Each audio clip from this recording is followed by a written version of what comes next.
എല്ലാവർക്കും നമ്മുടെ വ്ളോഗ് ചാനലിലേക്ക് സ്വാഗതം. അപ്പോൾ നമ്മൾ ഇന്നൊരു വാഴക്കൂമ്പ് തോരൻ്റെ വീഡിയോയുമായിട്ടാണ് വന്നിരിക്കുന്നത്. അതിനായിട്ട് നമ്മളൊരു മുതുക്ക് വാഴക്കൂമ്പാണ് എടുത്തിരിക്കുന്നത്. ഇനി നമുക്ക് ഇത് കുണ്ണു എന്ന് പറഞ്ഞ് കൊത്തി അരിഞ്ഞിട്ട് വരാം. അപ്പോൾ കൊത്തി അരിയുന്നതിൻ്റെ വീഡിയോ എടുക്കാനായിട്ട് ഇവിടെ മറ്റാരുമില്ല. അതുകൊണ്ട് തന്നെ കൊത്തി അരിഞ്ഞതിന് ശേഷം നിങ്ങളെ ഞാനത് കാണിച്ചു തരുന്നതാണ്. കണ്ടില്ലേ, ദേ ഇതുപോലെ കുണ്ണുന്ന് പറഞ്ഞ് ഞാൻ കൊത്തി അരിഞ്ഞ് വെച്ചിട്ടുണ്ട്.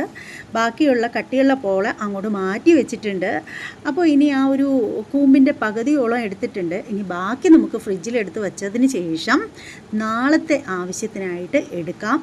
അപ്പോൾ ഇന്നത്തെ തോരനെന്ന് വെച്ചാൽ നല്ലൊരു അടിപൊളി വാഴക്കൂമ്പ് തോരനിലേക്കാണ് നമ്മൾ പോകുന്നത്. അപ്പോൾ കിടുക്കാച്ചി വാഴക്കൂമ്പ് തോരനാണ്. ഇത് കണ്ടതിന് ശേഷം നിങ്ങൾ എല്ലാവരും ഒന്ന് ട്രൈ ചെയ്ത് നോക്കണം കേട്ടോ. നിങ്ങൾ ഒരുപക്ഷെ ഇങ്ങനെയൊക്കെ തന്നെ ആയിരിക്കും വെക്കുന്നത്, എന്നാലും ഞാൻ വെക്കുന്ന രീതിയാണ് ഞാനിതിലേക്ക് കാണിക്കുന്നത്. അപ്പോൾ ശരി, നമ്മുടെ കരി പിടിച്ച അടുക്കളയിലേക്ക് പോകാം. അപ്പോൾ തോരൻ്റെ അരപ്പ് തയ്യാറാക്കാം. അതിന് കുറച്ച് മഞ്ഞൾപ്പൊടി ഇട്ട് കൊടുക്കട്ടെ. മിക്സിയിലേക്കാണ് ഇട്ട് കൊടുക്കുന്നത്. ഇനി നമുക്കിതിനകത്തേക്ക് കഴുകി വെച്ചിരിക്കുന്ന വെളുത്തുള്ളി അല്ലി ഇട്ട് കൊടുക്കാം.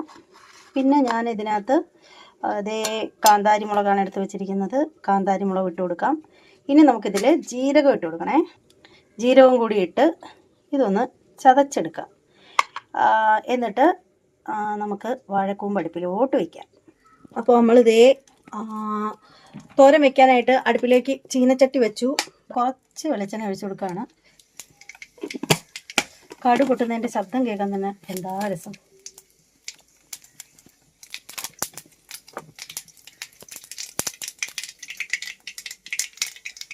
ഇനി നമുക്ക് ഇതിലേക്ക് അരിഞ്ഞു വെച്ചിരിക്കുന്ന വാഴക്കൂമ്പും ചെറിയുള്ളിയും കൂടി മിക്സ് ചെയ്തത് ഇട്ട് കൊടുക്കാം.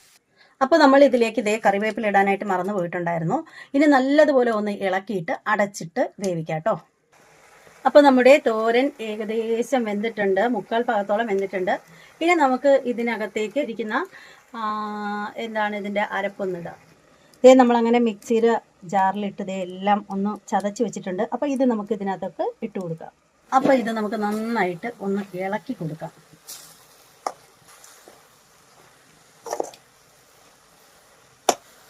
ഇനി നമുക്ക് ഈ വാഴക്കൂമ്പ് തോരൻ കുറച്ച് സമയം ഒന്ന് അടച്ച് വെച്ച് വേവിക്കാം ആവിയിൽ. ഇത്രയും മുതുക്ക് തീയൊന്നും വേണ്ട. ഈ മുതുക്കൻ തീയൊക്കെ എടുത്ത് കളഞ്ഞിട്ട് ഒരു കുഞ്ഞു തീയിൽ ഞാൻ ഇതിടാൻ പോവുകയാണേ. അപ്പോൾ നമ്മുടെ തോരനൊക്കെ റെഡി ആയിട്ടുണ്ട്. തോരനൊക്കെ ഇറക്കി വെച്ചിട്ടുണ്ട്. അപ്പോൾ ഇത്രയേ ഉള്ളൂ നമ്മുടെ തോരൻ്റെ കഥ.